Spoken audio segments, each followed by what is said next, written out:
Have you ever been judged because of your appearance? Imagine boarding a flight, first-class ticket in hand, only to be asked to leave your seat simply because someone else doesn't believe you belong there.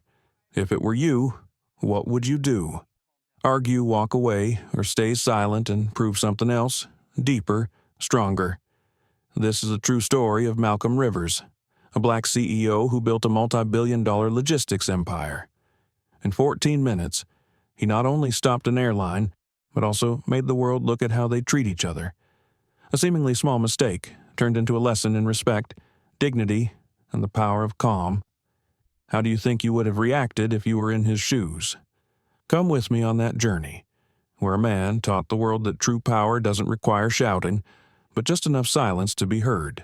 If this story makes you want to know what happens next, please like, share, and subscribe to the channel so you don't miss out on the journey that touches the hearts of millions. Atlanta Hartsfield-Jackson Airport has a familiar smell in the early morning, a mix of roasting coffee and engine exhaust. It's a smell that makes many people tired, but for Malcolm Rivers, it's always the smell of movement, of new beginnings.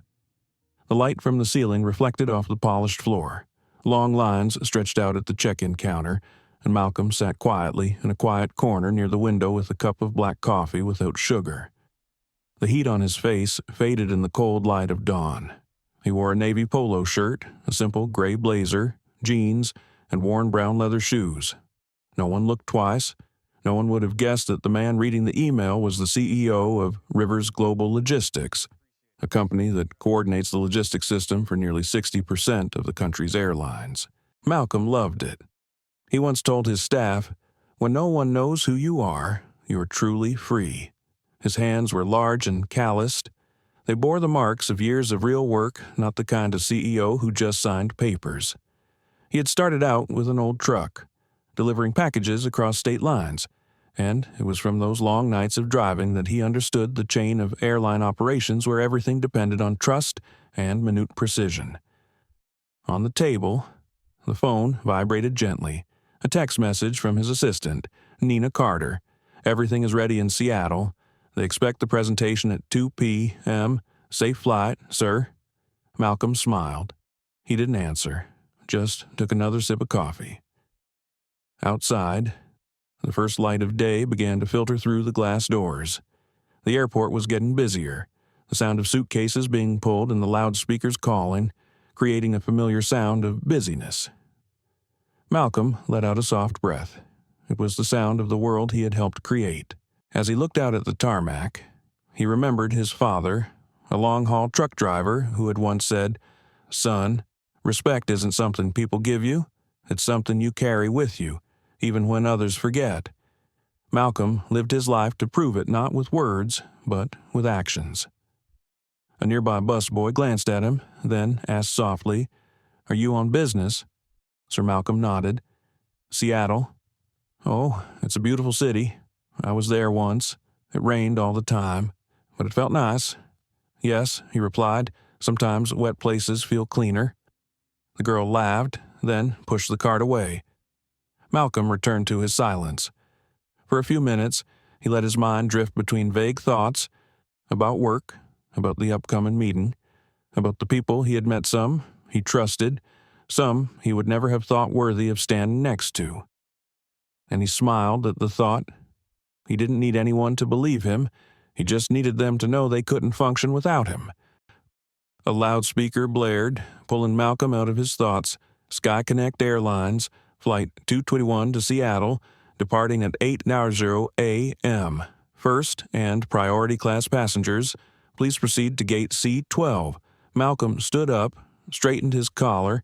He picked up his carry-on bag and walked slowly through the boarding lines. No one noticed him, and that made him feel good, because he knew sometimes true power lies in being underestimated.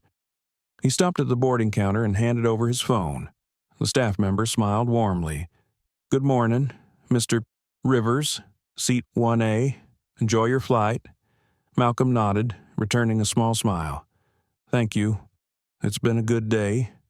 Little did he know, in a few minutes, that good day would become the most expensive lesson of the year, not just for one person, but for an entire airline. Malcolm stepped across the gangway, where the air changed from the smell of coffee to the distinct coolness of the cabin.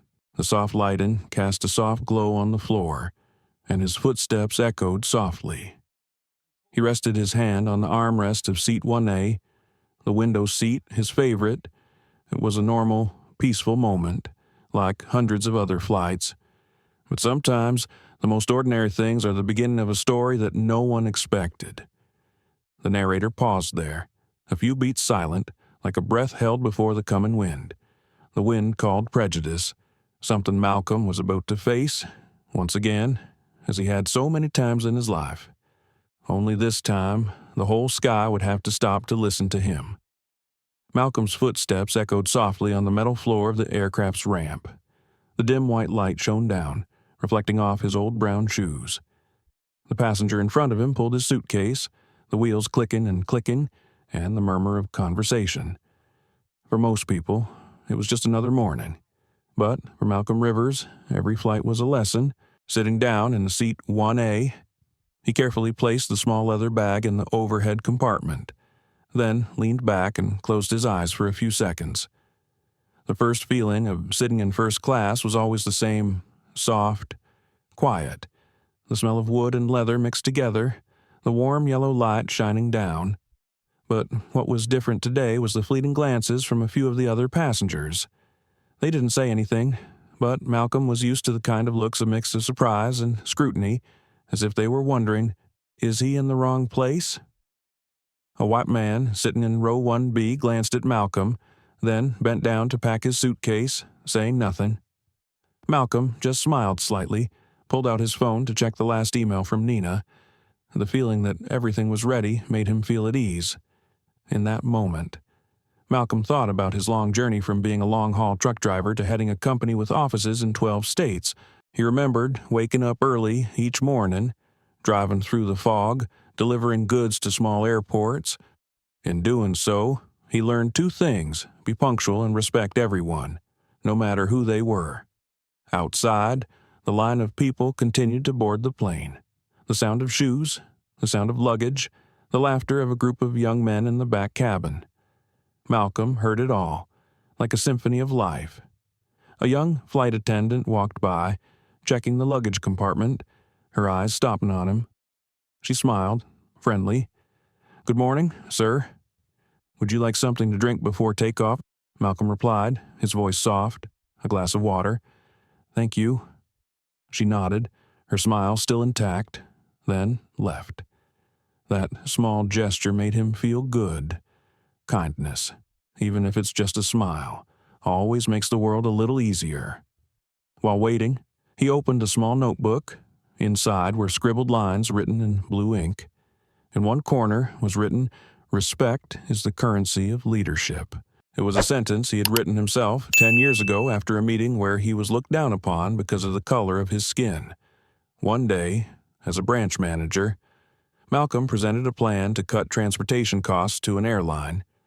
He remembers the white executive's voice, cold and skeptical. "You think you understand this system better than we do." Malcolm didn't argue. He just smiled and said, "I don't need to understand more. I just need to understand the part you're ignoring." 3 months later, the plan was saving them nearly $10 million a quarter, but the man never apologized.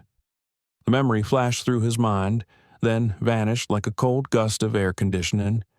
Malcolm closed his eyes, relaxed, and let the thoughts drift. A voice rang out from the back of the cabin. "Excuse me, sir, could you help me lift this bag?" Malcolm opened his eyes and stood up.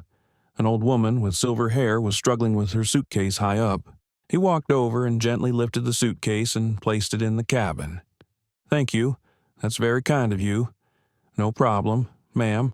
It's a long flight. Make yourself comfortable." The old woman smiled. "You remind me of my husband. He has the same smile." Malcolm just smiled and returned to his seat. At that moment, he realized just a small action. One can make someone's day. He taught his employees that. And because of that philosophy, his company was respected. When the flight attendant returned to bring her water, Malcolm took the glass and said thank you softly. She nodded, about to continue walking, but stopped and asked quietly, "Do you work in the airline industry? You seem familiar with this environment." Malcolm smiled. "Pretty much. I help things move more smoothly." She laughed. "Oh, probably in logistics. People like you make our jobs easier." He nodded, a hint of humor in his eyes. "I hope so." The announcement came over the loudspeaker. "We'll be taking off in 15 minutes. Please take your seats." Malcolm put down his drink and adjusted his seatbelt. Everything was peaceful. He glanced outside, where the sunlight reflected off the metal body of the plane. It was his favorite moment, when the sky waited. No noise, no fighting, just the quiet waiting of a new journey. But in that cabin, some people still looked at him with suspicion. A man in the second row whispered to his wife, "What do you think he's doing? He doesn't look like someone who's in first class." His wife replied softly, "Maybe he got an upgrade. Who knows?" Little did they realize, the real story about to unfold would make the name Malcolm Rivers known to the entire country. In the front row, Malcolm didn't listen, or maybe he didn't care. He'd heard these things all his life. When he was a driver, they said, "You only drive cars." When he started his own company, they said, "You'll be bankrupt in 6 months." When he signed his first contract, they said, "You were only chosen because they needed diversity." Malcolm did not argue. He let time speak for him. And this morning, sitting in seat 1A, he had nothing to prove. He just wanted to be quiet, finish his drink, and then fly to Seattle to continue his work. But prejudice doesn't need a reason to appear. It comes like a cold wind, uninvited, blowing through the crack in the door, and in a few minutes, that wind will blow again, carrying with it words that will be remembered for the rest of his life. Malcolm looked at his watch. 7:47 a.m. He let out a sigh. The flight was scheduled to leave at 8:00, 13 minutes, just 13 minutes before his peaceful world began to shake. Little did he know that, behind him, at the counter, David Collins, the flight attendant, was looking at the passenger list. The name Malcolm Rivers made him pause for a second. He looked up, looked at seat 1A, and frowned. "There must be some mistake," he muttered. A split second, but it was the beginning of a story that would rock the airline. The loudspeaker sounded again, alerting the last passengers for SkyConnect Flight 221 to Seattle. At gate C12, the atmosphere gradually quieted down. Only a few people hurriedly ran forward, passports in hand, panting. A staff member smiled and scanned their tickets, his voice gentle but slightly tired, like someone who had been saying the same thing over and over all morning. Inside the plane, soft yellow lights reflected off the cream-colored leather first-class seats. Passengers were settling into their seats, some ordering coffee, others opening laptops. Everyone had the relaxed, confident demeanor of people accustomed to this space. David Collins, the chief flight attendant, was going through the passenger list. His face was sharp, his hair neatly combed as in the advertisements. He loved his job, but there was also a certain pride and arrogance, the kind of pride that comes from someone who believes he's seen every kind of person. When he looked at the list, the name Malcolm Rivers appeared in the front row, seat 1A. David looked up, directing his gaze to that seat. A burly but casually dressed black man sat reading a notebook. No gold rings, no expensive watch, no first-class appearance. David frowned. He was used to seeing business travelers with tailored suits, Rolexes, and shiny shoes. This one looked different. David walked slowly forward. He stopped next to seat 1A, tilted his head, and said politely but stiffly, "Excuse me, sir. I just wanted to confirm. You were in seat 1A, correct?" Malcolm looked up, a small smile on his lips. "That's right. Here's my ticket." He handed over his phone, the screen clearly displaying the words SkyConnect 221, seat 1A. David glanced at it, then nodded. "Oh, yes, thank you." But the doubt lingered in his mind. As he left, David glanced back, the kind of look Malcolm had seen 100 times before in his life. Not hate, just a very American suspicion hidden under the surface of politeness. In the row across from her, Emily Shaw, a young woman in her mid-20s filming a travel vlog, noticed the situation. She held a small camera in her hand, her gaze alert. Emily had seen a lot of things at the airport, but there was something about the way Malcolm sat still, his eyes calm, that made her think he was special. Malcolm continued reading. He paid no attention. Such things were, to him, mere pebbles on a long road. He had learned to walk over them without stopping. Outside, Captain Laura Pierce, the pilot, was going through her pre-flight checklist. She was a woman in her 40s who had flown hundreds of cross-country flights. Laura was respected in the aviation world for her discipline and quick reflexes. When David reported over the radio that there was a slight disturbance in first class, she simply replied, "Let's get it sorted before boarding is complete." David returned to first class, carrying the busy air of someone with little power in a big world. He walked to the luggage compartment, packed a few suitcases, then stopped in front of seat 1A again. "Mr. Rivers," he said softly, "just to be sure, you booked directly through SkyConnect, correct? Because this seat is usually reserved for crew or priority passengers." Malcolm put down his notebook, his voice low and warm. "I booked the tickets 3 weeks ago, through the agency. Is something wrong?" David smiled, but it was not genuine. "Oh no, it's just a formality. I'll double-check. Please understand." Malcolm nodded. "It's okay. Just do your job." The words were soft, but there was something firm in his voice that made David pause for a second. He left, but still kept in mind the thought that this guy seems out of place. Meanwhile, Emily was still recording some scenes for her vlog. She spoke softly into the camera, her voice excited. "I'm on a flight to Seattle. The atmosphere is quite peaceful. There's a very calm-looking man in the seat in front of me. I don't know why I have a feeling something is going to happen." The engine began to hum softly. The seatbelt light flashed. Malcolm looked out the window, where the sunlight reflected off the wings of the plane. A sense of peace washed over him. He loved this moment, the moment when everyone seemed to be leaving the ground. But to him, it was the moment when people were most clearly seen for who they really were, when no one could leave. David turned back with a new expression, a mix of doubt and something like defensiveness. He stopped in front of seat 1A again. "Sir, you may have the wrong seat. There may be a problem with the reservation system. I need to check with the control room." Malcolm turned to look at him, his eyes calm. "I don't think there's anything wrong. I paid for this place, and my boarding pass confirms it. You can double-check, but I'll stay here until you're sure." The way he spoke, calm yet decisive, made several nearby passengers turn to look. A middle-aged woman whispered to her friend, "My God, he handled it even more calmly than I thought." David tried to remain professional, but his voice was stiff. "I'm just following the rules." "Sir, rules are good," Malcolm replied, "as long as you apply them to everyone, not just some people." The words made the atmosphere in the first-class cabin heavy. Emily stopped spinning and looked up. David was silent for a few seconds, then said softly, "I'll check." He turned and walked towards the service counter, feeling uneasy for some reason.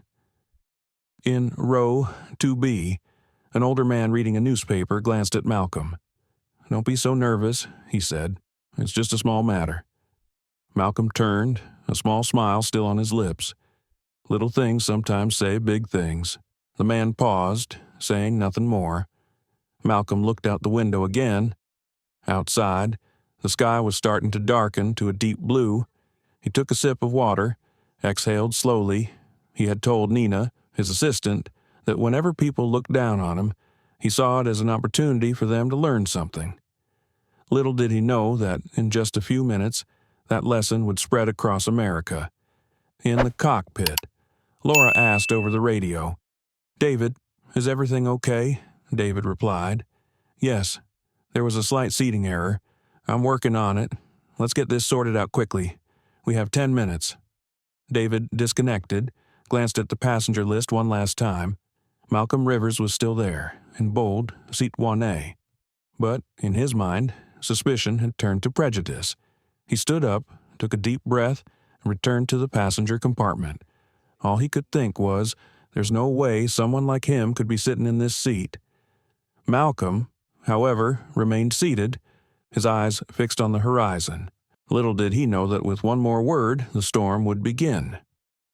David Collins stepped out of the stewarding cabin, a small flight notes tablet in his hand. The cabin light cast a cold, arrogant light over his face. He walked slowly through the first-class aisle, checking his seatbelt, his water bottle, the overhead bin. Everything was fine. There was only one thing that bothered him, the man in seat 1A. Malcolm Rivers sat there, silent, reading a few lines on his phone. His eyes were calm, as if he didn't notice the scrutiny directed at him. David stood a few steps away, looked at him, then approached, his voice soft but a little stiff. "Excuse me, sir. I need to confirm seat 1A. Are you sure you're sitting in the right seat?" Malcolm looked up. His smile made David pause, not a forced smile, but the smile of someone who had heard this question too many times. "I'm sure," Malcolm said. "Here's my ticket." He handed over his phone, the screen clearly displaying Seat 1A, SkyConnect Airlines, confirmed. David glanced at it, then handed it back. "Thank you. It's just that this seat is usually reserved for crew or special priority passengers. There might be a system error," Malcolm replied, his voice still soft but his eyes never leaving. "If there is an error, I think your system will have to be fixed. But my ticket is valid. I paid for it, so I will be here." At that moment, silence fell between the two. A few nearby passengers glanced at each other. No one said anything, but the atmosphere had changed. David swallowed, feeling a little uncomfortable with the calm demeanor. He was used to passengers looking confused or submissive when reminded, but this man was different. No anger, no argument, just certainty. He nodded and smiled wryly. "Yes, I will check with the coordination department. I hope you understand."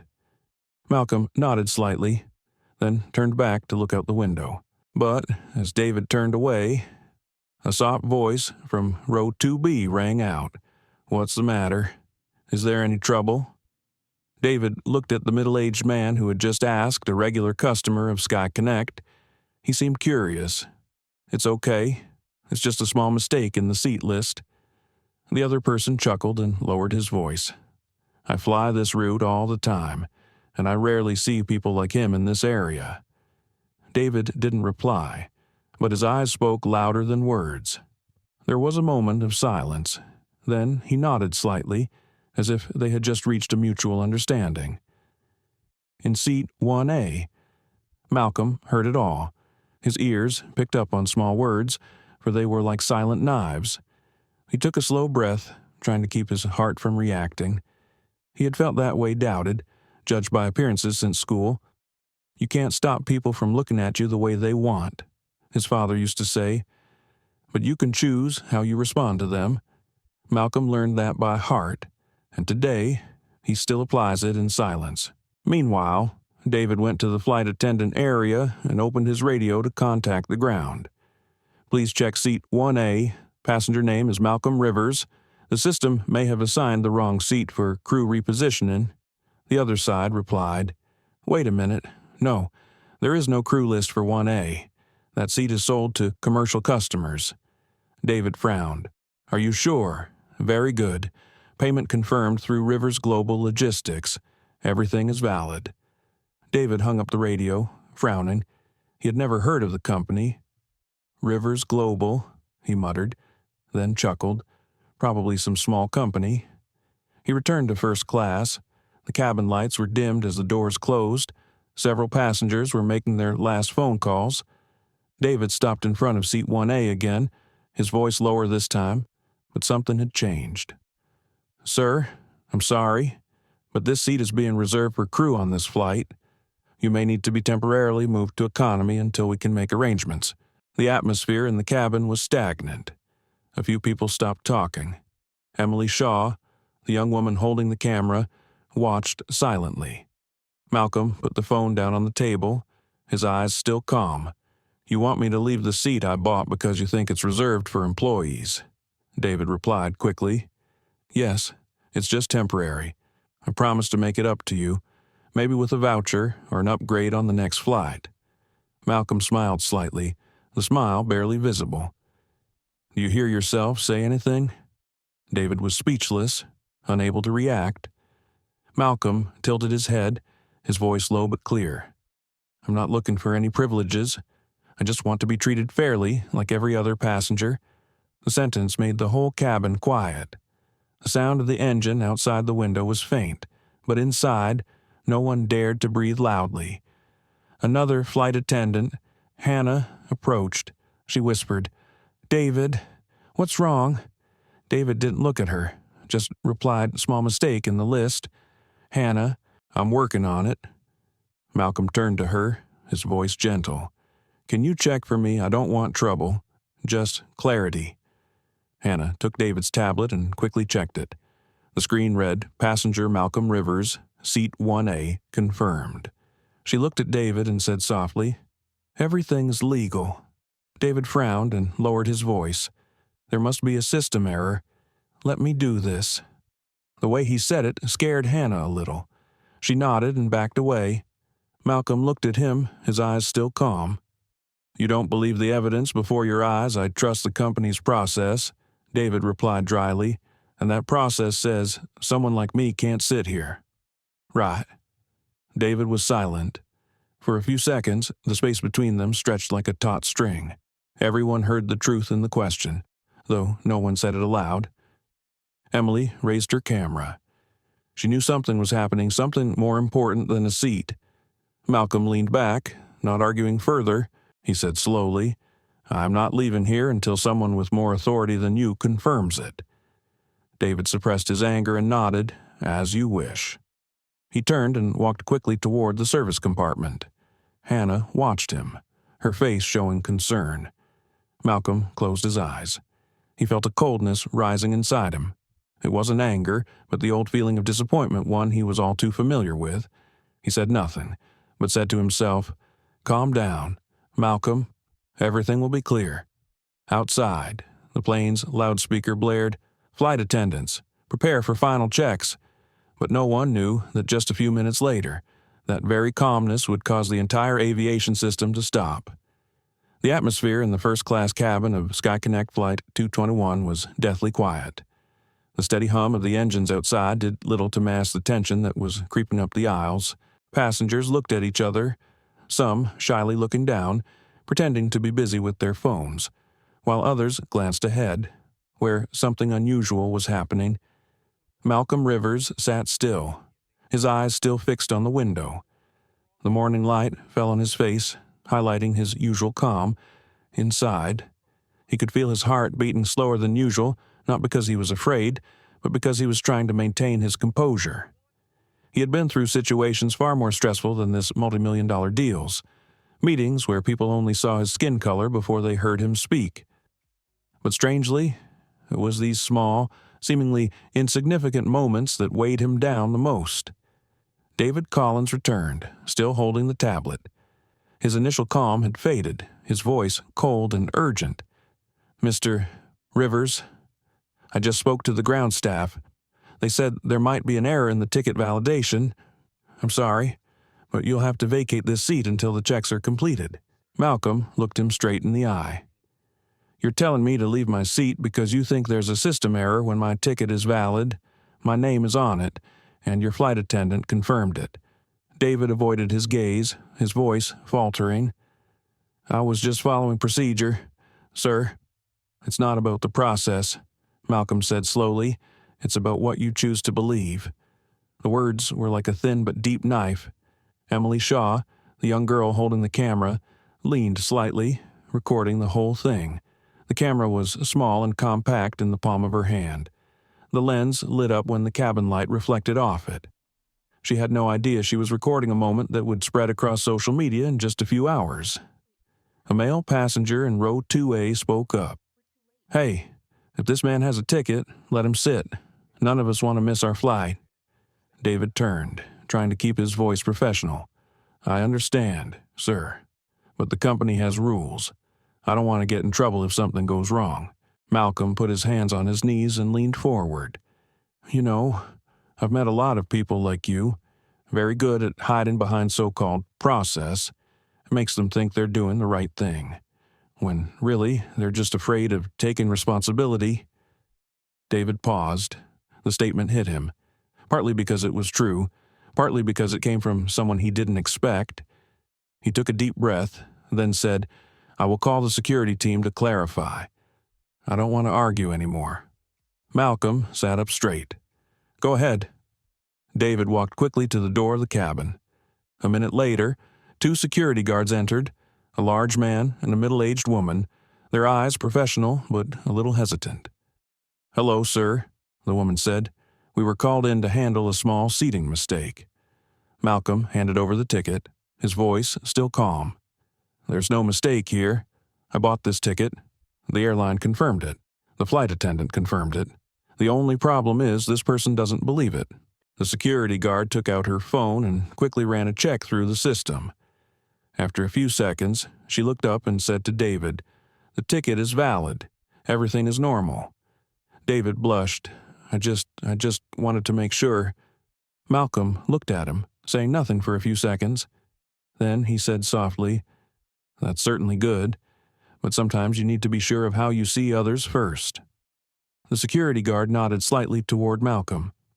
"Thank you for your cooperation, sir. No problem." As they left, David stood still, outside. The cargo door slammed shut, the takeoff signal sounded. No one said anything. There was only silence, a silence so heavy you could hear each person breathing. Malcolm leaned back in his chair and closed his eyes. The anger had cooled, but the sadness was still there, seeping into his every breath. He wasn't angry at David. He was angry at the way society operated with suspicion, with prejudices nurtured over generations. A moment later, Hannah, the flight attendant, walked over, gently placing a cup of coffee on the table. "I'm sorry for what happened. It shouldn't have happened." Malcolm opened his eyes, smiling tiredly but sincerely. "It's okay, girl. Everyone is learning to be better every day." She nodded, then left. Emily kept filming. She spoke softly into her microphone. "I don't know who he is, but the way he keeps his composure is amazing. There's something about him that makes me think he's not normal." In the cockpit, Captain Laura Pierce received the message, "Stability. Passenger 1A has been verified." Laura replied, "Good. I want this flight to take off on time." But she had no idea that this flight, even if it took off, would not be able to land peacefully. Malcolm flipped open his phone and looked at the unsent text. The words he'd written earlier were still there, arrived in Seattle at 10. All good. He started to send it to Nina, then deleted it. Instead, he typed, "I'll be a little late, but that's okay. Sometimes delays are an opportunity to teach someone something." He sent it, putting the phone down. David walked past again, not looking at him, but Malcolm could still sense the confusion that was creeping up on him. Some part of David knew he had been wrong, not just about the process, but about the way he looked at people. The plane began to roll. The engine noise grew louder, the fuselage shook. Passengers adjusted their seat belts. Some coughed. Some glanced forward, where the black man sat still, silent, his eyes fixed on the sky outside the window. As the plane lifted off the ground, Malcolm felt a familiar pressure on his chest. The feeling of flying reminded him of his early years as a businessman, when everything seemed to be against him. The pilot's voice came over the loudspeaker. "We have reached 10,000 feet. Thank you for flying with SkyConnect." Malcolm looked across the row of chairs. David was scribbling something down. He said nothing, but there was a strange feeling in him, not satisfaction, but something deeper, the quiet of someone who knows that there are lessons that need not be taught in words. Beside her, Emily gently adjusted the camera and muttered, "Some stories don't begin with a scream, but with a look." Malcolm had no idea that, hours later, that very video would go viral across America. But at this moment, he just wanted to close his eyes and be quiet, because he understood that sometimes silence is the way to make the world listen. 10 minutes after the plane reached a steady cruising altitude, the air in first class gradually returned to a false calm. The engine hummed steadily, the lighting was soft, and the drinks trays began to be served. But the silence between Malcolm Rivers and David Collins remained heavy, like a thin layer of fog that would not lift. David walked through the row again, his professional smile back on his face, but it was unnatural. He knew all the passengers had seen what had just happened, and though they didn't speak, their looks spoke volumes. Some looked at him with concern, some with disdain. He tried not to show it, but a growing unease was growing inside. Malcolm sat there, staring out the window. The clouds drifted by, white and distant. He took a deep breath, as if to steady himself. In his mind, he thought of similar moments when the world had tested his patience, and he knew that how he responded today would not be personal. It would be part of something larger. Hannah walked over and said softly, "Sir, would you like some breakfast? Today we have omelets and buttered toast." Malcolm smiled. "Thanks, just an orange juice. I'm not very hungry." "Yes, sir." Hannah nodded slightly, then left. In that moment, her eyes flickered to David, who was standing at the back of the compartment. She saw him looking at Malcolm, no longer with contempt, but with something else, a mixture of shame and confusion. Emily Shaw remained silent, her small video camera on the table. She no longer filmed continuously, but occasionally turned it on to record brief moments.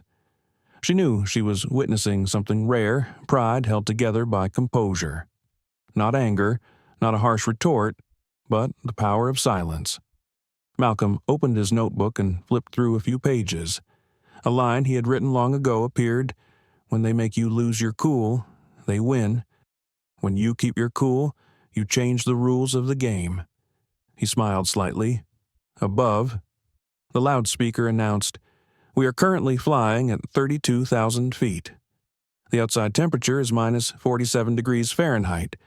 Expected landing in Seattle in 2 hours." Malcolm looked out.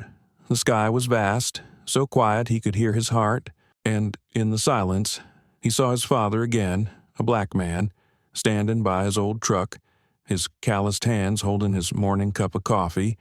His father had said, "Son, they can take your justice away in a minute, but if you keep your respect in your heart, they can't take anything away from you." Malcolm closed his eyes and nodded. In the back, David tried to focus on his work. He checked the passenger list, then noticed the name Rivers Global Logistics in bold in the billing information. He hesitated. The name was familiar. He remembered a few months ago at an internal meeting.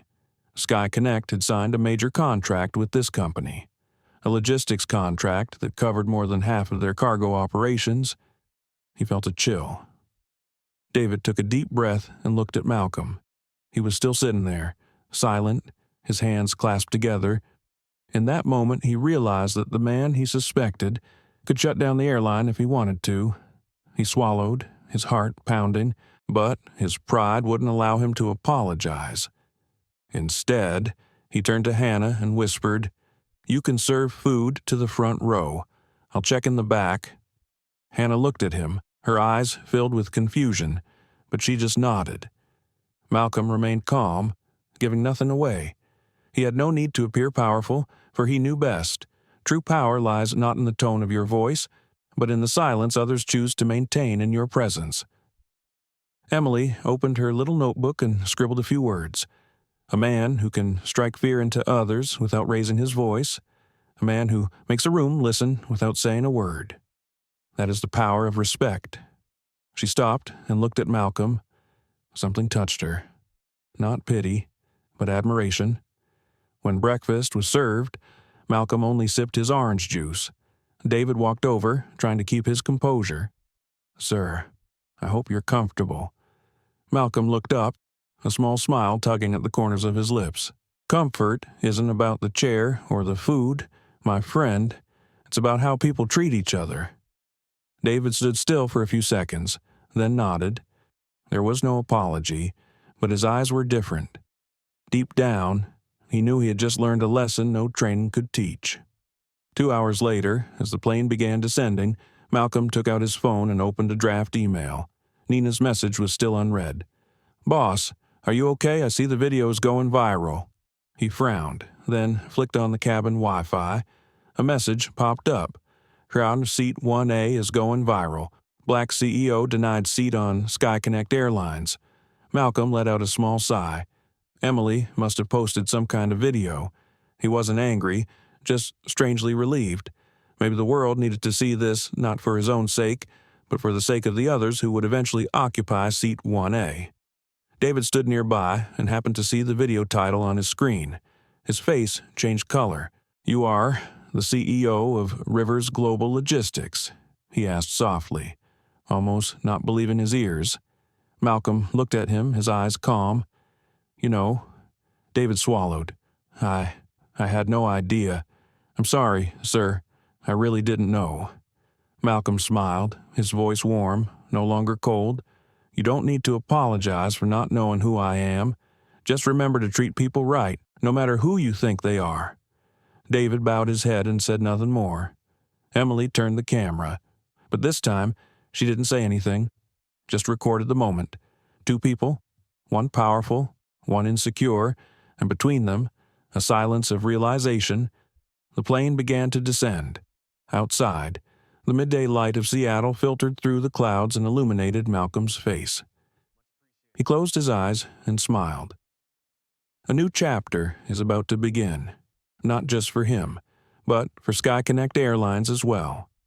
The Seattle sky was overcast at noon, the clouds low and heavy. Raindrops streaked the plane's windows, streaking like a blurred memory. SkyConnect 221 was descending, the cabin lights flashing, signaling the end of the flight. But in Malcolm Rivers's mind, things were just beginning.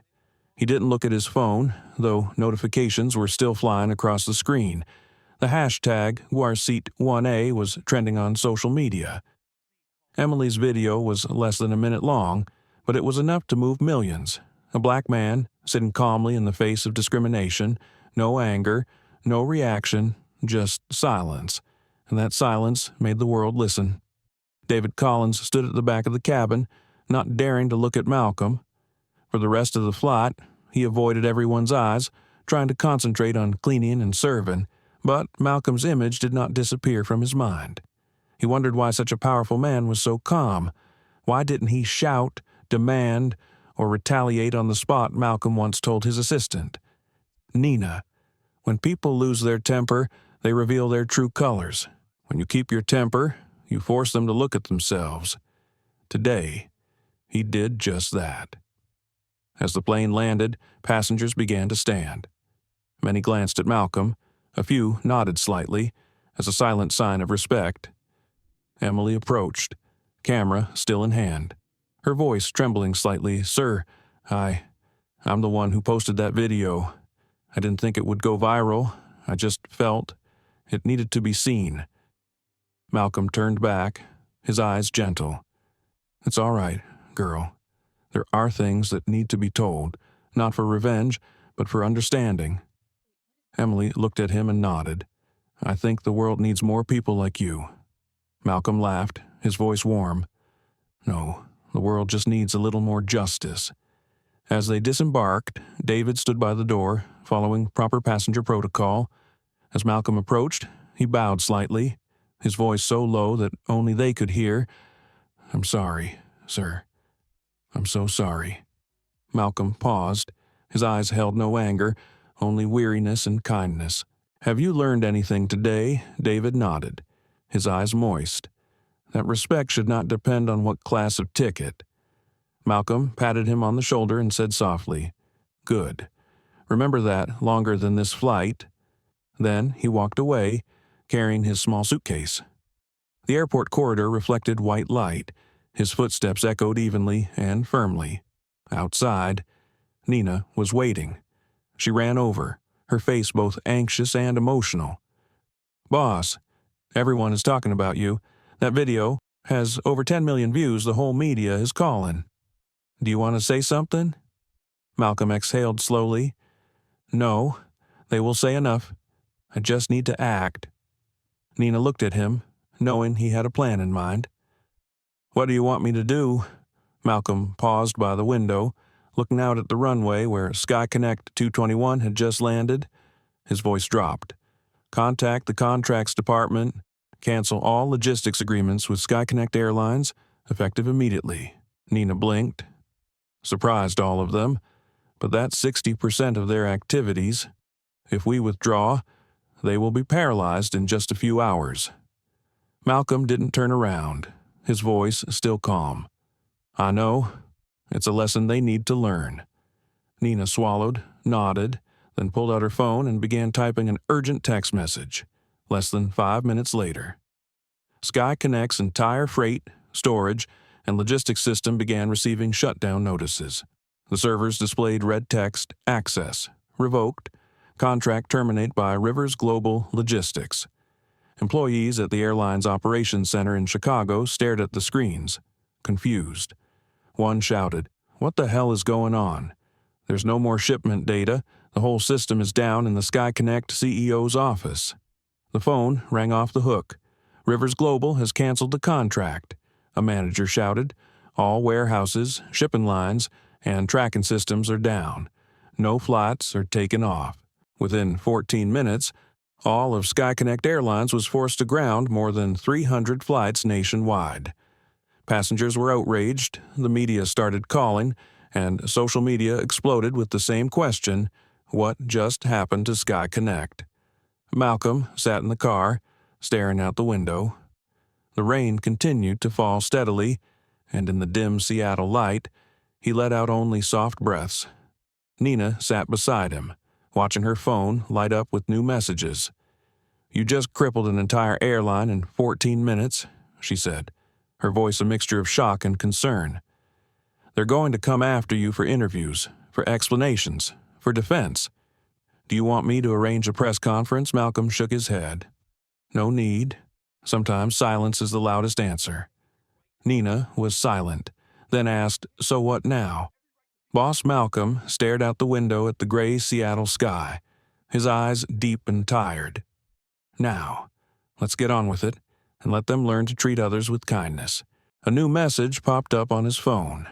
"From an unknown number, I don't know what to say other than thank you. This is David Collins." Malcolm read, then put the phone down on the chair. He didn't answer. He just looked out, where SkyConnect 221 sat motionless in the rain. The world knows him by the hashtag #YourSeat1A, but for Malcolm, that doesn't matter. He's not looking for fame.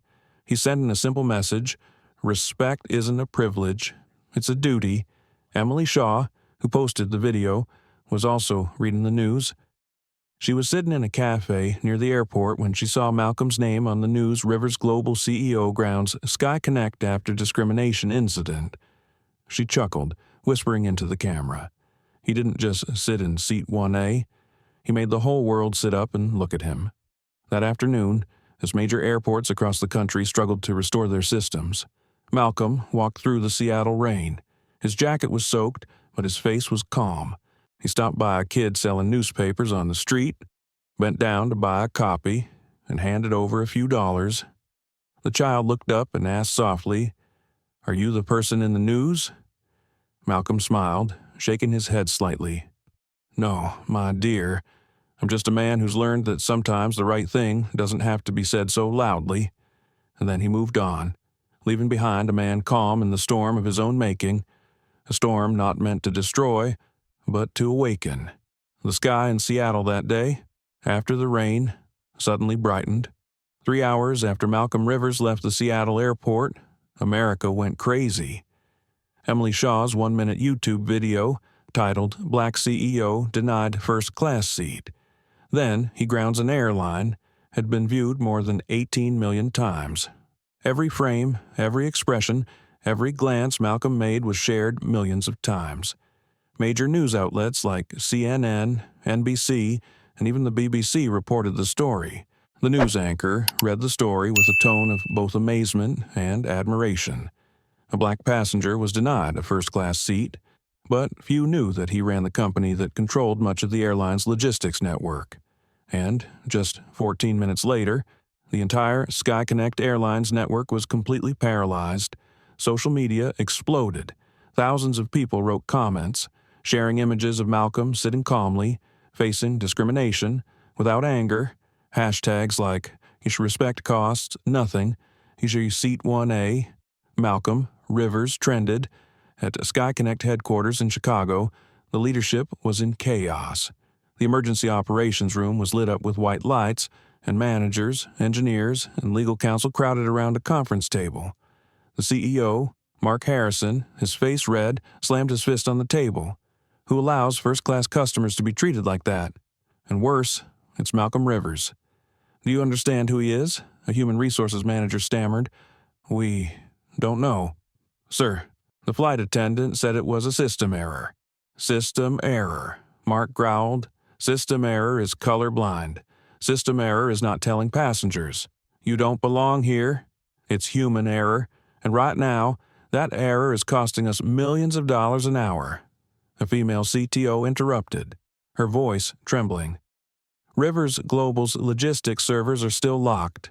No one in the IT team can restore them. All flights, from refueling to baggage handling to scheduling, are suspended. We are at a standstill." Mark slumped in his chair. Sweat beaded on his forehead. He had never seen his company like this before, completely paralyzed. Not by a mechanical failure, but by a man. Meanwhile, at Rivers Global Logistics, Seattle office, employees were working quietly as usual. No one dared to speak out loud, but everyone knew the news had spread throughout the company. Nina walked quickly down the hallway, her phone vibrating in her hand. She opened the door to Malcolm's room. He was standing at the window, watching the rain fall through the glass. Below was a stream of cars, and in the distance, the lights of the Space Needle reflected in the misty rain. "Boss," Nina said, breathing heavily. "SkyConnect just made an official announcement. They're grounding all flights nationwide to fix a technical issue. But the media already knows the real reason. The whole country is talking. Malcolm didn't turn around. I guess they'll make a public apology. Yes, and maybe more. They want to see you. Urgently." Malcolm was silent for a moment. Then he said, his voice low and firm, "They need time to understand that apologizing is not an action. It is an attitude." Nina stepped closer. "Aren't you afraid this will go too far?" Malcolm turned and looked at her. His eyes held no anger, only deep sadness. "Nina, I've spent my life building things that others despise my company. My reputation. Sometimes the world only listens when you tell it to stop." Nina bowed her head, silent, across town. Emily Shaw sat at her laptop. She had just participated in an online interview. A reporter asked, "Why did you film?" That Emily thought for a few seconds, then replied, "Because I saw something familiar. His silence reminded me of my father. He was also rejected for jobs just because of the color of his skin. I didn't film it to cause a stir, but because I thought, maybe it's time the world saw this." The reporter nodded. "And now, how do you feel about that video changing an airline?" Emily looked down, her voice low. "I don't think Mr. Rivers wants to change an airline. He wants to change the way people see each other. At the same time." Malcolm's phone vibrated. A new message appeared. The sender was Mark Harrison. "Mr. Rivers, I know I have no right to ask, but please give SkyConnect a chance to make things right. Please meet with me, just once. I want to talk face to face." Malcolm read the message for a long time, then put the phone down on the table. He didn't reply right away. He needed to think, not about power, but about responsibility. He knew that if he stayed silent, SkyConnect could collapse. Tens of thousands of people would lose their jobs, but if he let it slide, the lesson would be forgotten. Malcolm walked to his desk, opened his laptop, and video called Nina. "Get SkyConnect scheduled for tomorrow morning, but not in their office. I want them here." Nina nodded. "I understand." He looked at her, his eyes steady. "And Nina, I want all our logistics departments to remain locked down until I say otherwise. This lesson must be deep enough for them to remember." Nina was silent for a few seconds, then said, "Boss, I think this lesson is not just for them." Malcolm looked out the window, where it was still raining in Seattle. He understood what she meant. Perhaps this lesson was for the world, too. A world that still needed reminding that dignity knew no color or title. That night, the news continued to revolve around a single name, Malcolm Rivers. On television, a news anchor said this is probably the first time in history that a man has been able to stop hundreds of planes with just a text message. But what the media doesn't know is that for Malcolm, it wasn't about winning. He didn't want anyone to praise him. He just wanted the world to learn to respect each other, the simplest and rarest thing. As the clock struck 11 p.m., Malcolm turned off all the lights in his room, leaving only the glow of his laptop screen. A new status line appeared on his official social media account. True power is not in the power, but in how you choose to use it. I don't want anyone fired. I just want everyone in seat 1A and everyone who has been fired to be treated the same. Millions of comments poured in under the post within minutes. People called him the man who stopped the world for 14 minutes. But for Malcolm Rivers, it was just a reminder to himself. Staying calm is not because you are weak, but because you're strong enough to have nothing to prove. Outside, Seattle was still raining, and somewhere, amid the murmur, Malcolm closed his eyes and exhaled softly. Maybe, at last, he had made the world listen. The Seattle morning was cold and damp, and tiny raindrops were flying across the glass windows of the Rivers Global Logistics building. Malcolm Rivers arrived earlier than usual. He wore a gray suit and no tie, his face calm as if it were just another work day. But deep down, he knew this morning would be different. Outside, a SkyConnect Airlines convoy stopped in front of the lobby. 3 people got out, including Mark Harrison, SkyConnect's CEO. His jacket was soaked with water, his hair streaked with gray, his eyes worried and heavy. He was accompanied by Lisa Porter, the communications director, and Jordan Wells, the legal advisor. Nina Carter was already waiting in the lobby. When they entered, she smiled slightly but said nothing. "Please, Mr. Rivers is waiting in the conference room on the 12th floor." The elevator moved slowly. Inside, Mark looked at his reflection in the mirror, tired, strained. He knew he was about to face not just a businessman, but a man who had made the whole country rethink how it treated people. When the door opened, Malcolm was standing there. He didn't shake hands right away. He just smiled slightly, his eyes calm. "Welcome to Seattle. Please sit down." Mark took a breath and walked over to shake hands. "Thank you, Mr. Rivers, for agreeing to meet." Malcolm nodded, his voice calm. "Nothing. I think we should talk, but not about me." They sat down. The meeting room was quiet, except for the sound of rain tapping lightly on the windows. Mark spoke first. "First of all, on behalf of SkyConnect, I deeply apologize. For what happened on the flight, for the way our staff acted, we have no excuse." Malcolm was silent, his hands clasped together. "I understand. But Mr. Harrison, I didn't come here to hear excuses. I want to hear plans." Mark looked at him, slightly confused. Malcolm nodded. "Yes, the plan is to make sure the same thing doesn't happen to anyone else, not just a CEO, but any passenger." The room fell silent. Lisa, the communications director, looked up. "We're working on a statement. Mr. Rivers will make a public apology, maybe hold a press conference." Malcolm interrupted, his voice soft but clear. "A press conference doesn't teach respect. I don't need a televised apology. I need real change." Mark bowed his head. Listening, Malcolm stood up, walked to the electronic board, projected images of passengers, staff, and the SkyConnect logo onto the screen. He spoke slowly. "SkyConnect is losing trust, not because of a system failure, but because of a system that does not recognize human error. You have thousands of employees, millions of customers. Each of them deserves to be treated with dignity. not prejudice. If you really want to fix it, I will help, but only if you dare to change." Mark looked up. "What are you talking about?" Specifically, Malcolm looked straight at him. "I will create an internal training program for SkyConnect, a program on awareness, respect for diversity and equality in service. Rivers Global will cover the entire cost. In return, SkyConnect must publicly commit to implementing this program throughout the system.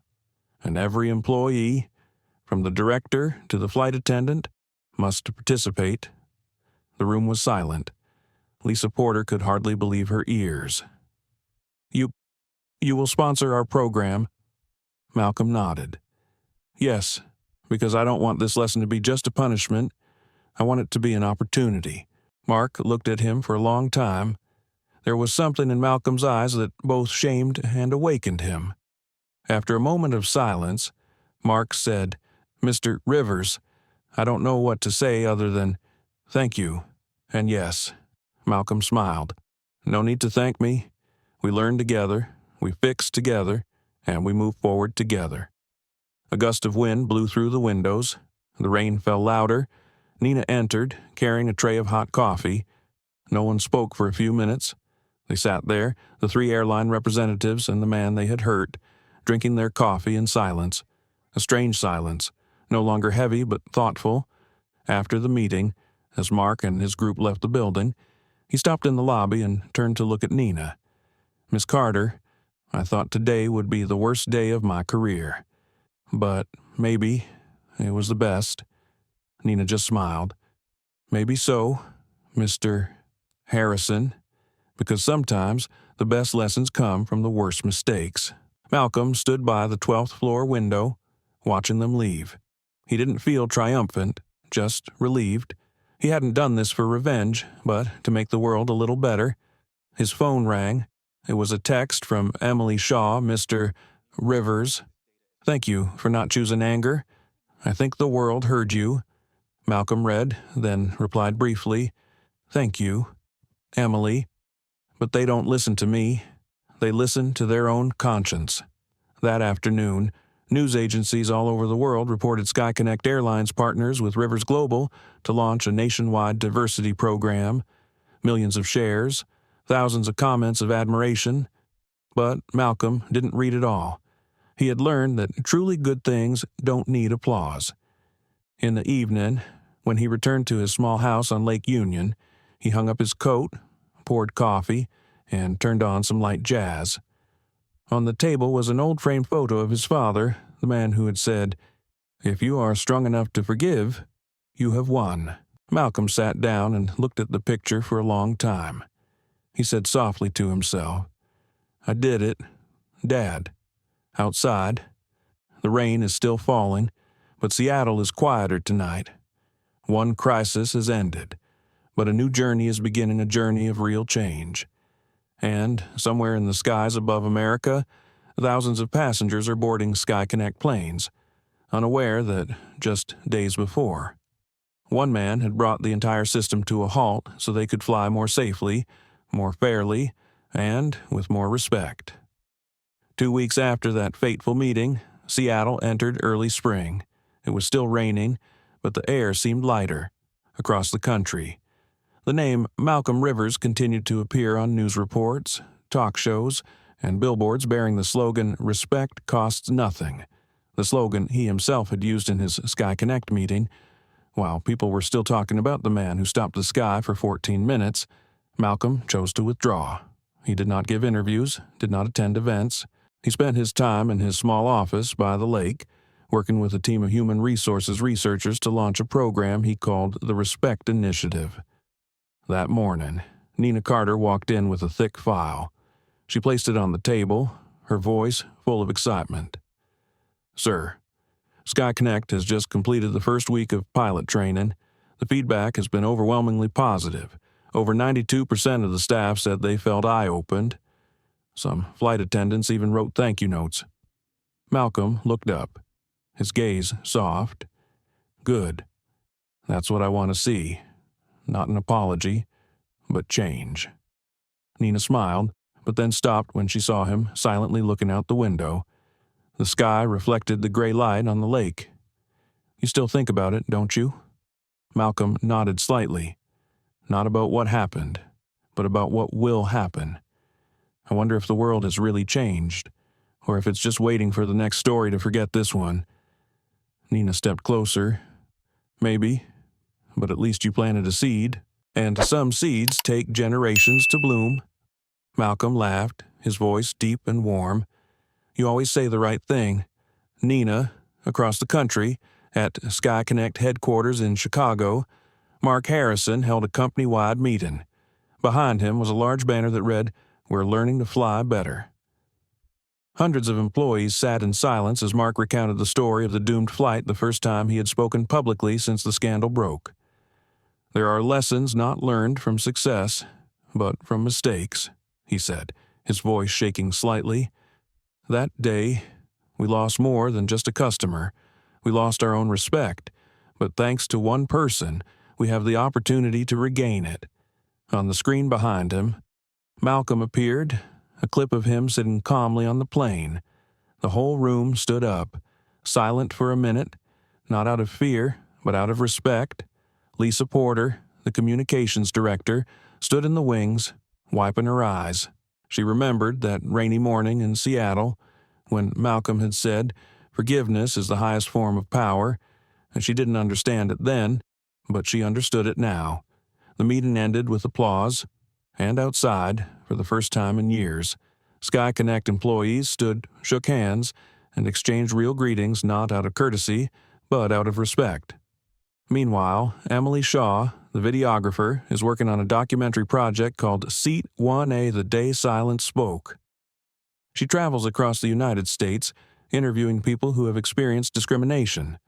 When asked why she did this, Emily replied, "Because Mr. Rivers' story is not just his. It is ours, the story of everyone who has ever been made to feel inadequate." One evening, she went to Malcolm's office to film the final interview. When the camera rolled, Malcolm looked straight into the lens, no longer the stern look of a CEO, but the calm demeanor of a man who had been through a lot. "Mr. Rivers," Emily asked, "if you could go back in time, would you do anything differently?" Malcolm smiled slightly. "No, because sometimes the best thing you can do is nothing. Just stay calm. Silence is not a sign of weakness. It is the language of those who know the truth does not need to be shouted." Emily nodded, tears welling in her eyes. She stopped recording, but Malcolm continued, as if addressing someone from the past. "I'm not trying to be iconic. I just don't want black kids, or brown kids, or any other color kids to grow up thinking they have to shout to be heard. I want them to understand that their true worth is how they treat the world, even if the world hasn't treated them fairly." Behind, Nina stood silently watching. In that moment, she realized all they had done was not just change an airline, but the beginning of something bigger. A week later, SkyConnect officially resumed full cooperation with Rivers Global Logistics. But this time, they signed not just a shipping contract, but a long-term cooperation agreement on business ethics and human development. During the signing ceremony, Mark told hundreds of reporters today, "We are not signing just with a partner. We are signing with a promise that every passenger, every employee, will be seen and respected equally." When the ceremony ended, Malcolm and Mark shook hands. No cameras caught the small moment, but everyone present felt something had changed. That evening, when Malcolm returned home, he received a handwritten letter. The sender was David Collins, the former flight attendant. The handwriting was shaky but neat. "Mr. Rivers, I left SkyConnect, not because I was ashamed, but because I wanted to start over. I was taking a course in behavioral psychology and human rights. I wanted to understand people better, instead of just serving them. Thank you for teaching me the greatest lesson of my life, that respect starts from within." Malcolm folded the letter, smiling. He didn't need a reply. A lesson had been taught, and like all seeds, it was sprouting in places he couldn't see. As night fell, Malcolm stood by the window, watching the lights reflect on the lake. He remembered that flight, the suspicious eyes, the cold voices, the heavy silence, But now, when he thought about it, he felt no pain, only gratitude. Because sometimes it's the moments of being looked down on that make us realize our true worth. Outside, a light rain fell, Seattle lights were on, and above, the sky was calm, no planes were held up, but in the hearts of men, perhaps something new had taken off. 3 months after the 14 minutes that stopped the world, Malcolm Rivers' life gradually returned to normal. He still went to work on time, still stopped by the coffee shop on the corner of Westlake every morning, still spent weekends walking his old dog, Bruno, around Lake Union. But one thing had changed, the way people looked at him. People recognized him on the street, but it was no longer a look of curiosity or admiration. It was a look of quiet respect, a nod, a small smile, sometimes just a fleeting glance, and Malcolm liked that. He never sought the limelight. He just wanted the world to be quieter, more just. That morning, the atmosphere in the Rivers Global office was bustling. Nina Carter was preparing a speech to kick off the second phase of the Respect Initiative, a project that has spread to more than 30 businesses across the U.S., not just in the airline industry. Retailers, hospitals, and trucking companies have all signed up, Nina said, her eyes lighting up as she read the report. They say the program is improving employee morale and reducing customer complaints by 40%. Can you believe it? Malcolm smiled slightly. I believe so, because people want respect. They just need someone to remind them how to do it. The phone rang. Nina picked it up, her voice becoming serious. Sir, CNN has invited you to a live panel discussion on leadership and social justice. They want you to share your views on the role of business in social change. Malcolm thought for a few seconds. I'll join, but not to talk about me. I want to talk about people like David Collins. The name made Nina flinch slightly. David. Yeah, Malcolm replied, his eyes distant. People need to hear his story, the one who did wrong, but dared to change. It's not just victims who have the right to tell their stories. 3 days later, the panel was broadcast live from New York. Malcolm sat on stage with 2 other CEOs and a social activist. When the host asked him what he thought of the power of silence, Malcolm replied in a hushed voice, Silence is not avoidance. It is not letting anger control you. When you remain calm, you hear your true voice, not just your own, but the voice of others. There was a moment of silence, then applause. But Malcolm did not smile. He knew the applause was just a passing sound. What he needed was a change in thinking. After the show, a man approached, tall, thin, with a familiar face. As he got closer, Malcolm realized it was David Collins. David. He nodded, smiling sheepishly. I heard you were coming to New York, so I came. I just finished my first course, and I got a new job, customer service training. Malcolm looked at him a long time, then smiled. Good. I'm happy for you. David bowed his head, his voice low. You may not believe it, but that day, the moment you looked at me and said, You need to be sure of how you look at others, it stayed with me. I lost sleep many nights, and now I think I understand. Malcolm put a hand on his shoulder. I trust you understand, and you will help others understand. That's how things get better. David nodded, his eyes red. Thank you, sir. Malcolm didn't answer, just smiled. As David left, Nina walked back, her eyes shining. You know, watching you 2 today felt like a beautiful ending to a movie. Malcolm chuckled. No. Nina, this is just the middle. There is much more to do. In the evening, back at the hotel, Malcolm sat by the window, watching the traffic in Manhattan. The light reflected off the glass, blending with his image, half light, half dark. He recalled his early days driving deliveries at night, being rejected for contracts because of his skin color, being told you're not suited to logistics. He thought that once he was successful, all prejudice would disappear. But he was wrong, because prejudice does not disappear with money or fame. It only changes when someone has the courage to face it with calmness and humanity. Malcolm said softly to himself, Father, I think I understand what you have always wanted to teach me." On the table, the phone lit up, a notification from SkyConnect. They had just announced a new scholarship, the Rivers Fellowship for students of color studying aviation management and customer service. Thousands of comments flooded the post, thanking the man for teaching them respect. Malcolm read, nodding slightly. No response, no comment. He just turned off the screen, leaving the city lights reflecting off his quiet face. The next morning, he left New York early. His flight was SkyConnect 301. When the check-in agent saw his name on the ticket, she smiled. "Mr. Rivers, it was our honor to serve you today. Thank you for all you do." Malcolm just nodded. "Thank you, but I was just doing what I had to do." The girl smiled. "Yes, but thanks to you we learned how to do what should be done better." On that flight, Malcolm sat in seat 1A, the same seat, but everything was different. No more suspicious looks, no more discrimination, just laughter, waiters, and the warm atmosphere of an airline learning to fly again, in the truest sense. As the plane took off, Malcolm looked out the window, the morning light streaming in. He closed his eyes and smiled. Sometimes, just being silent for 14 minutes can make the whole world stop and listen. And then, when they listen long enough, they themselves will fly higher. The morning in Seattle was misty. Malcolm Rivers woke earlier than usual. He made coffee and stood by the window, looking out at the still surface of Lake Union, the steam hanging like a veil. On the table, the phone rang continuously. Today was the official announcement of the third phase of the Respect Initiative, and the press had been waiting for this news all week.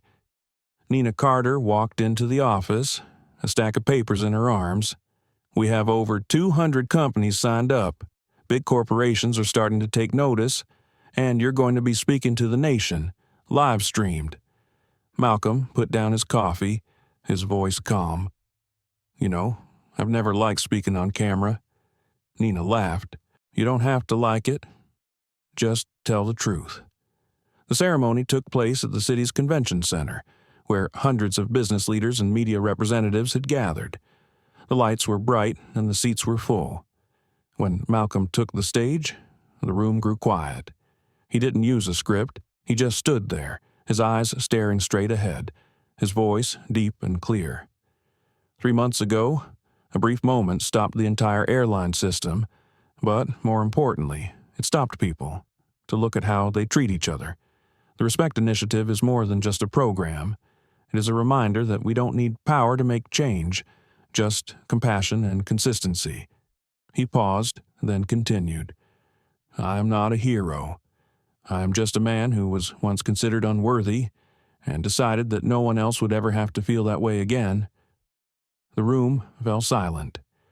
Then, a round of applause broke out, not loud, but genuine. The people in the room stood up, as if to thank something greater than the speech, to thank the simple, unvarnished truth. After the ceremony, Malcolm walked off the stage, receiving countless handshakes. But, in the crowd, he recognized a familiar face, Emily Shaw. She held a camera and approached. "Mr. Rivers," she said, smiling. "I wasn't planning on shooting today, but I felt I had to." Malcolm nodded slightly. "You never filmed what I said. You always filmed what I did. That's why I trust you." Emily laughed. "It's just a professional habit. I want to capture moments the world needs to remember, even if it wants to forget." They both stepped outside, the Seattle breeze blowing coolly. Malcolm looked around, his gaze slow. "You know, I used to think there was only one door to open the door of justice, but it turns out there are 1,000 other doors of understanding, of learning, of forgiveness." Emily was silent for a few seconds, then asked softly, "What about your door?" Malcolm smiled. "I think it's still open, and I don't want to close it yet." Meanwhile, at SkyConnect headquarters in Chicago, Mark Harrison and his executive team were on a conference call. They had just received their first quarterly report since the crisis, and the results were stunning.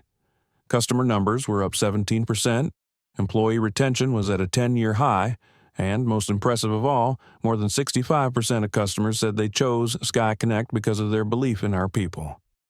Lisa Porter looked at the chart and smiled. Who would have thought this would start from a seat on an airplane? Mark replied softly. Sometimes a chair can change the world, if the person sitting in it knows how to shut up at the right time. They both laughed lightly, but no one forgot what had led to this day. That afternoon, Malcolm received a call from Washington, D.C. A representative from the Department of Transportation wanted to meet with him to discuss the possibility of expanding the training program to the entire airline industry. He did not immediately respond. He simply said, "I don't want this project named after me. Let it be named after the people who made the change. I'm just the initiator." When he hung up, he turned to Nina. "Get ready for another trip. Nina, we're going to be flying further."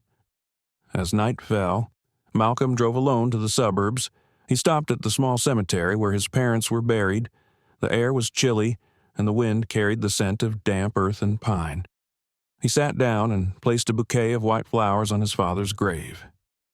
"Dad," he said softly, "I remember you once saying that true power is the ability to make people want to be better than you, not to make them fear you. I think I finally understand." The wind gently shook the trees. He looked up at the sky, where a few faint stars peeked through the clouds. In that moment, he felt strangely at peace, as if everything he had done was right. The next day, when Malcolm returned to his office, he found an envelope on his desk.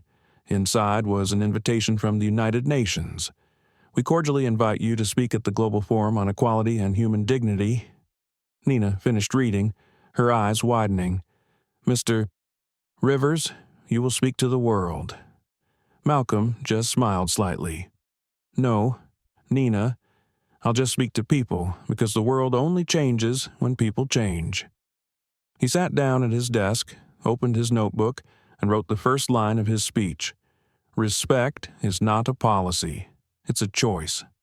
Outside, the sun was shining after days of rain. The buildings reflected the shimmering light, as if the sky itself were smiling. Malcolm leaned back in his chair, breathing a sigh of relief. He knew the journey wasn't over, but for the first time in years, he felt things were going in the right direction. It was a chilly morning in Geneva, Switzerland, and the air smelled of snow. Hundreds of flags fluttered in the plaza in front of the United Nations building, reflecting the dim light of dawn. Inside the conference center, hundreds of delegates from around the world gathered for the Global Forum on Equality and Human Dignity, where Malcolm Rivers was invited to be the keynote speaker. As the motorcade slowed to a stop in front of the gate, Malcolm stepped out in a minimalist suit, no tie, and only a small pin bearing the Respect Initiative symbol. He was not a showy man, but his presence was enough to draw the cameras to him. The reporters called his name and asked him a series of questions, but he just smiled, bowed, and walked away, calm and confident. Inside the hall, the lighting was soft. Nina Carter walked beside him, holding notes and a slide projector. "Are you ready?" Sir Malcolm looked around.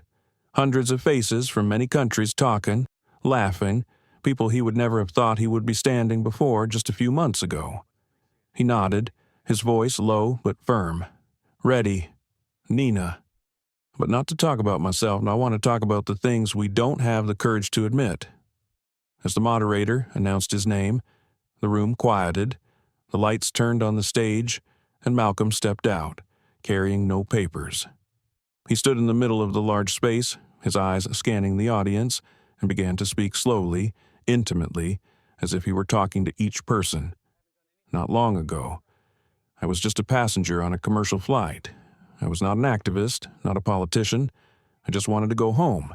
But in 14 short minutes, I realized that sometimes an entire system can stop, not because of technical problems, but because of the way people treat each other." The room fell silent. Malcolm continued, his eyes shining with conviction and sincerity. "When I was asked to leave my purchased seat, I could have screamed, I could have protested, but I chose to remain silent, not because I was afraid, but because I believe that calmness can force others to listen more deeply. Silence, sometimes, speaks louder than words. He paused, took a deep breath. The tapping of the keyboard stopped. All eyes turned to him. But what matters is not what I did, but what happened next. When I stopped working with that airline, hundreds of flights stopped. People call it 14 minutes of history, but for me, it was just 14 minutes for the whole world to see that respect is not a luxury, but a fundamental thing for society to function. The applause began. Malcolm raised his hand, gently signaling for a pause. He continued. We live in an age where technology allows us to fly higher than ever before, but unless our hearts grow bigger, the skies will remain crowded. I'm not here to tell the story of an airline, but to ask everyone a simple question: can we build a world where no one has to prove their worth to be respected? There was a long silence. The interpreter's voice trembled slightly as he relayed each word in several languages. Malcolm ended his speech with a sentence that brought the entire audience to their feet. Respect doesn't need policy. It needs courage. The courage to see behind the color of the skin, behind the title, behind the seat. And when we have the courage to respect, the world flies higher, not because of motive, but because of humanity. The applause lasted for more than 3 minutes. Some delegates wiped away tears. Nina stood in the wings, her eyes filled with tears but her smile radiant. After the forum, Malcolm was surrounded by reporters. A young reporter asked, "Mr. Rivers, do you think an ordinary person can make such a big change?" Malcolm tilted his head slightly, smiling. "Of course. Big changes start with small actions. From choosing to listen instead of judge, choosing to be calm instead of angry. Never underestimate the power of kindness." That afternoon, as he was leaving the hall, he was approached by an elderly white woman who introduced herself as the mother of a SkyConnect employee. Tears welled up in her eyes as she said, "My son was one of those people who laughed when you were asked to leave your seat. Today, he watched the entire speech on television and texted me, saying, 'Mom, I'm ashamed of myself, but I'm going to be different. Thank you, Mr. Rivers.'" Malcolm put his hand on her shoulder, his voice as light as the wind. "Thank you. Tell your son I am proud of him." Because realizing his mistakes is the first step to change. That evening, Malcolm and Nina went to the shore of Lake Geneva. The city reflected in the water like a sparkling mirror. They sat on a bench, saying nothing for a few minutes. Finally, Nina asked, "Do you feel like you've accomplished your mission?" Malcolm looked off into the distance, his eyes calm and thoughtful. "I don't think it's a mission. I just think I'm on the right track. We can't change the world in one lifetime. But if we make a few people behave better, a few people listen more, that's enough." Nina smiled, looking up at the Geneva sky, where a SkyConnect plane passed by, its lights flashing among the clouds. Maybe they really are flying higher now. Malcolm nodded slightly, smiling gently, and they know that the sky's big enough for everyone. A gentle breeze blew, carrying the scent of early snow and hope. 18 months after the 14-minute incident, Malcolm Rivers returned to Seattle. After a long trip from Europe, he stood in the International Airport lobby, golden light reflecting through the giant glass windows. The hustle and bustle of people, the steady sound of loudspeaker announcements, the smell of coffee mixed with the sound of suitcase wheels rolling on the floor. Everything was familiar, but to him, it seemed more peaceful. Nina Carter walked beside him, checking her phone for the news. "Mr. Rivers, CNN just called. They said your speech in Geneva got 10 million views in 3 days, and the hashtag Respect Initiative is trending nationwide." Malcolm just smiled, pulling his small suitcase. Sometimes what stops people is not anger, but the truth spoken quietly. They walked toward the boarding area. A group of passengers recognized him. Some came up to shake hands. Others just smiled and bowed. Malcolm returned the friendly look. He didn't like being applauded, but he understood that real change began with small looks, like that. That afternoon, when Malcolm returned to the Rivers Global Logistics office, He found a mailbox on his desk. Inside was a small SkyConnect model airplane with a handwritten note, Mr. Rivers. Thank you for giving us the chance to fly again, not just in the sky, but in people's hearts. May you always maintain the calm that the world listens to. Mark Harrison. Malcolm chuckled and placed the model on the shelf. The afternoon sunlight shone on the small plane, casting a long streak of light on the wall. That evening, Malcolm drove to Seattle University, where Emily Shaw was showing the world premiere of her documentary.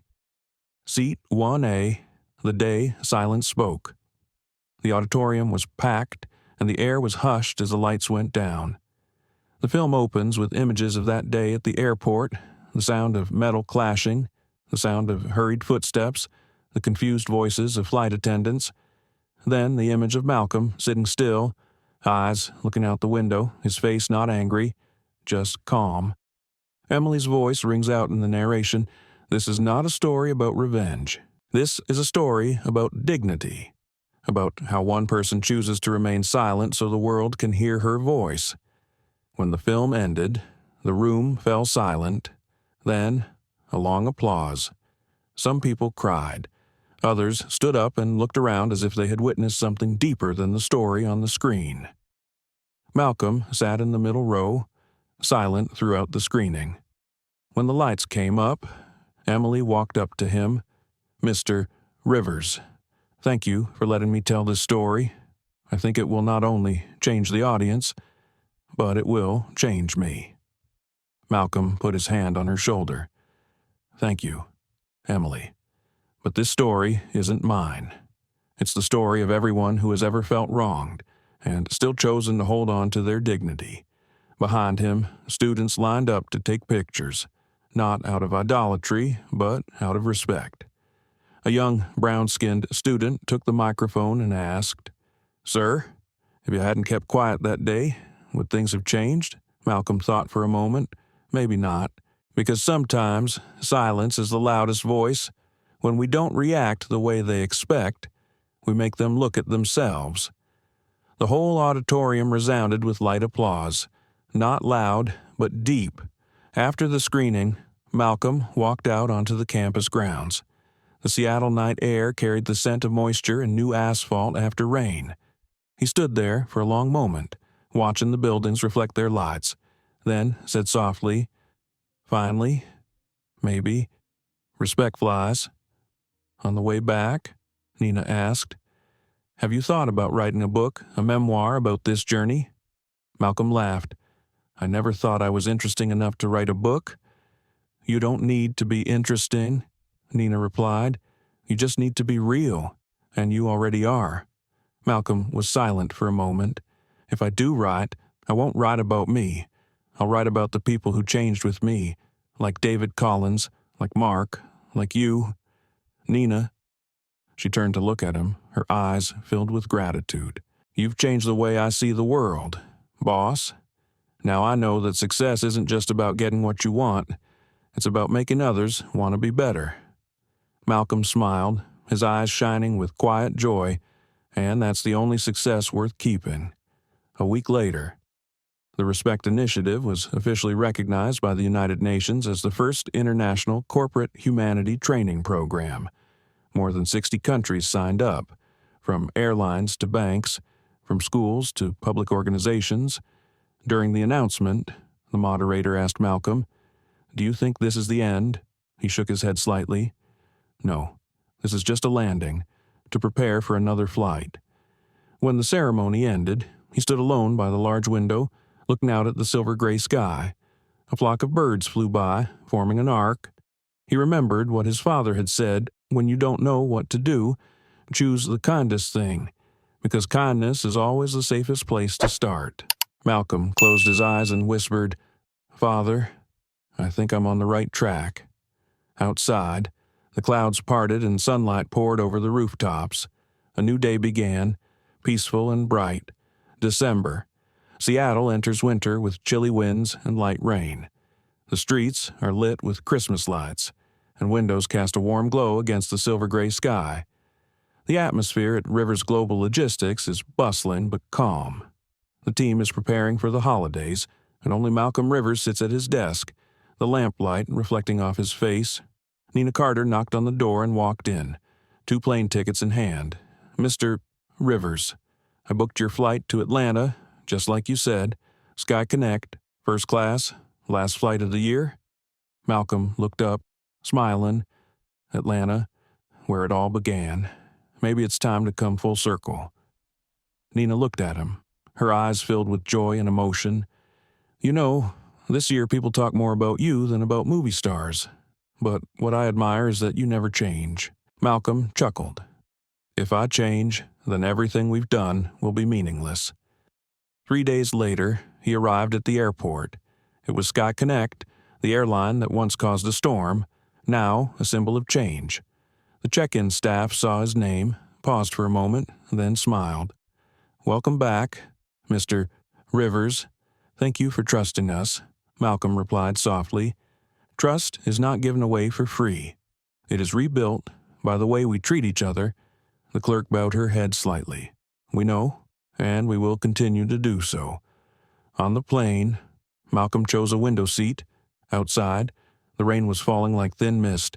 Passengers boarded, chatter was hushed, and the sound of seatbelts echoed throughout the cabin.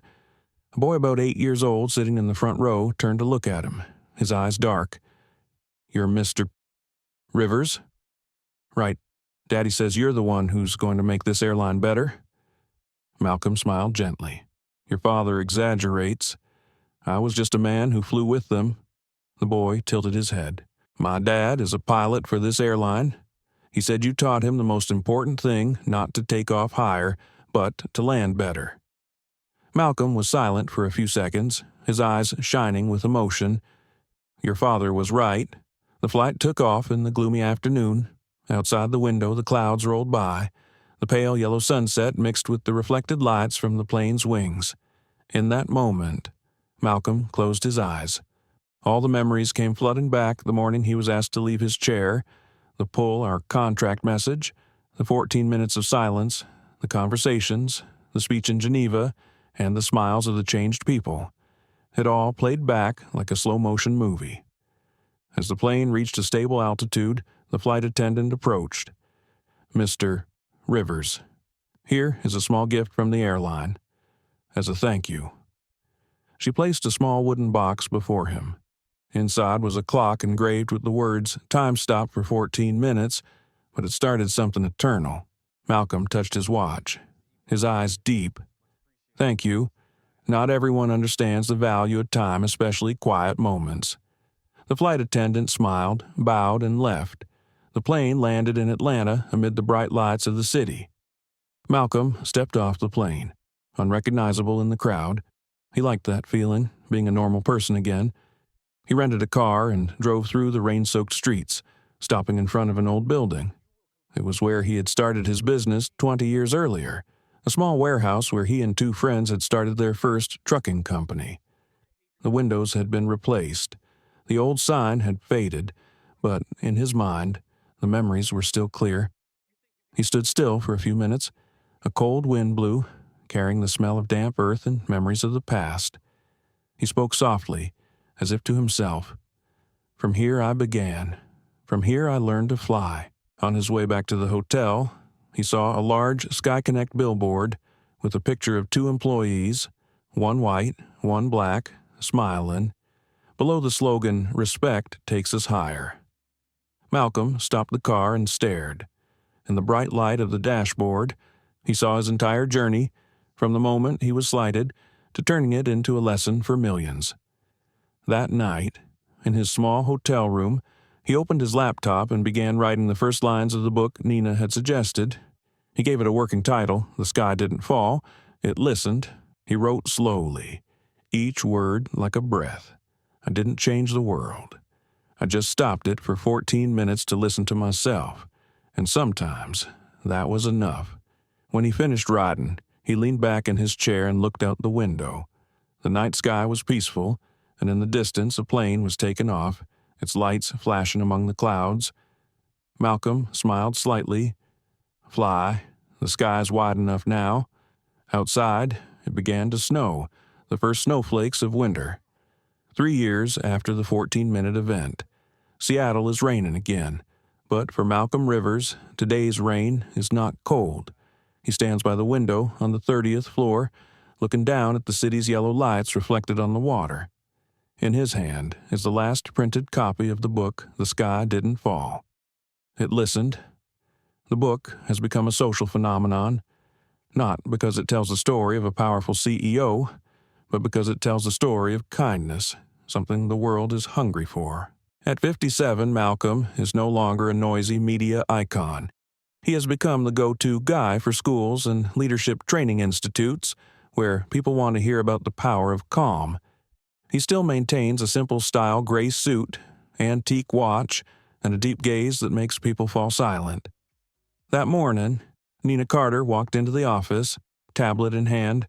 "Mr. Rivers, CNN has invited you to be on their special program, Voices That Changed America.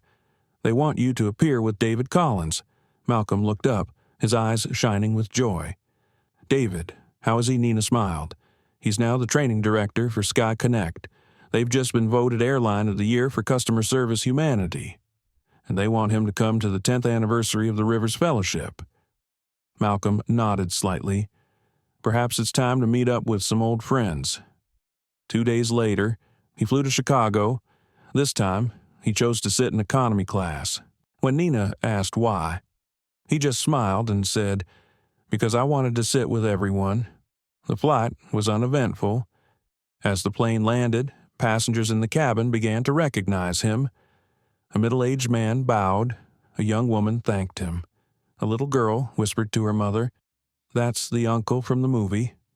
"Right." Malcolm just smiled and bowed in response. SkyConnect's main hall was ablaze with lights. Celebrating a decade of respect was illuminated on a large stage. When Malcolm entered, the crowd rose. Mark Harrison, his hair now grayer, stepped forward and hugged him tightly. "Malcolm, you didn't just save our company, you saved us?" Malcolm laughed, patting his friend on the shoulder. "No, Mark, I just need someone to remind me that the sky's big enough for everyone." The ceremony began.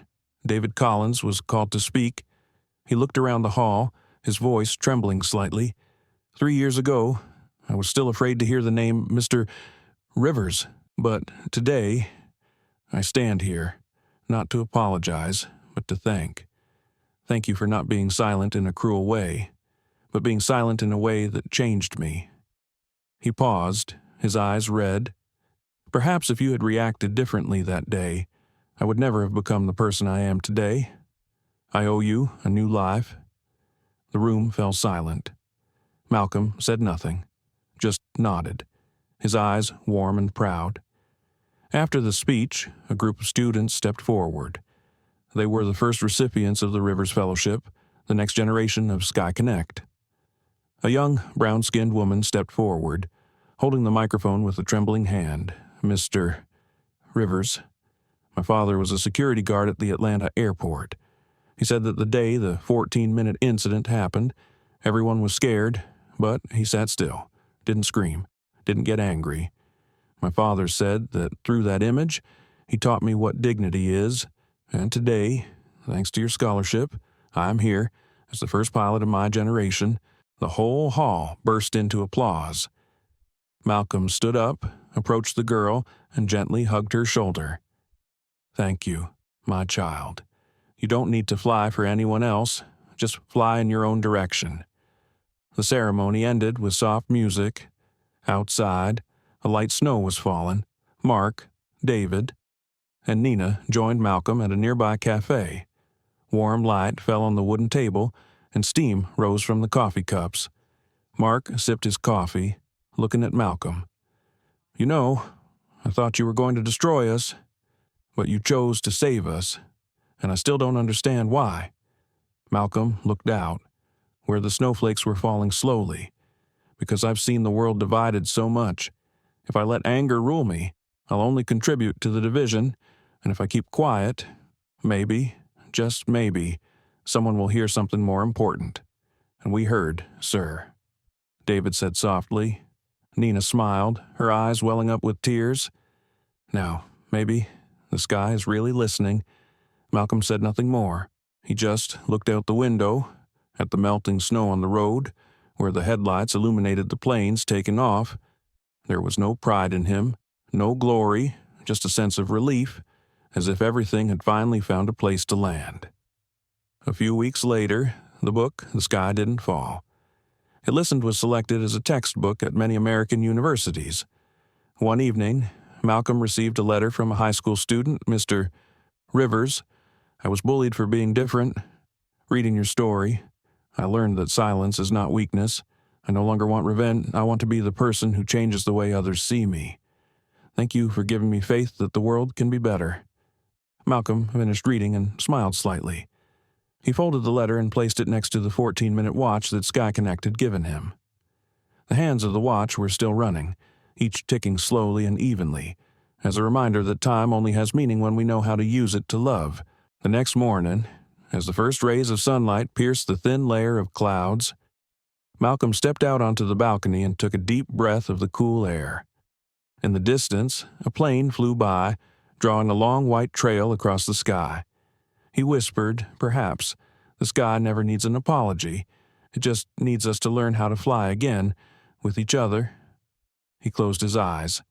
Let the wind blow through his hair. Let the sound of the plane engines blend with the beat of his heart. In that moment, he felt complete peace, something he had been searching for all his life. And somewhere among the clouds, perhaps, the sky really did smile. Malcolm Rivers' story is not just a lesson in power, but a reminder of the value of calm and dignity.